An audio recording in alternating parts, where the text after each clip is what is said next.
Nagpa-BP ka na ba?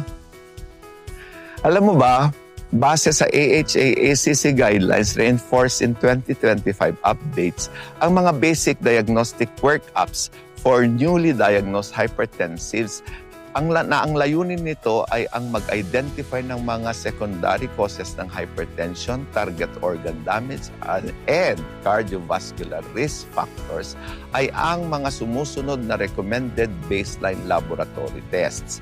Una, basic metabolic panel. Mga blood chemistry kung saan sinusukat ang serum potassium, sodium, and creatinine with estimated glomerular filtration rate or eGFR to assess kidney function and detect mineral imbalances. Pangalawa, ang FBS or fasting blood glucose or hemoglobin A1C to screen for undiagnosed diabetes or pre-diabetes. Number 3, lipid profile. Fasting din po ito kung saan sinusukat ang total cholesterol, good cholesterol, bad cholesterol, at yung tinatawag na triglycerides, allowing us for assessing cardiovascular risk stratification. Number 4 naman, urinalysis. Simpleng examinasyon lang po ng ihi natin para malaman kung may protina o dugo ang ihi na magbibigay ng signs kung meron na po tayong sakit sa bato.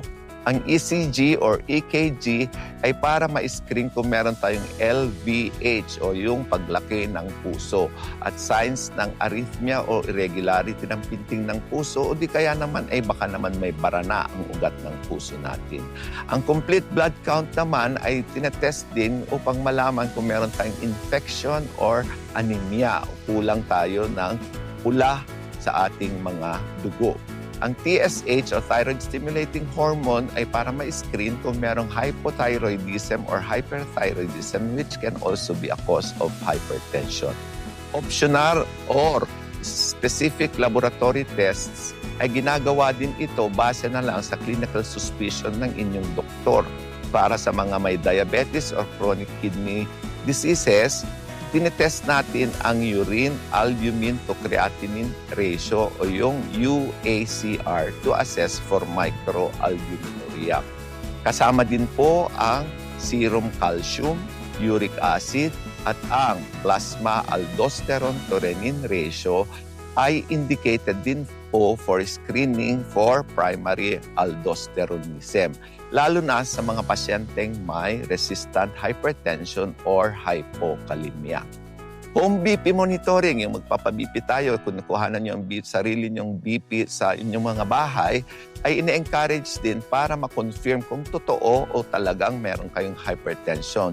Ang cut-off value po dito ay 135/85 mm mercury at pataas in the average. Kaya, tara na, pa-BP na po tayo.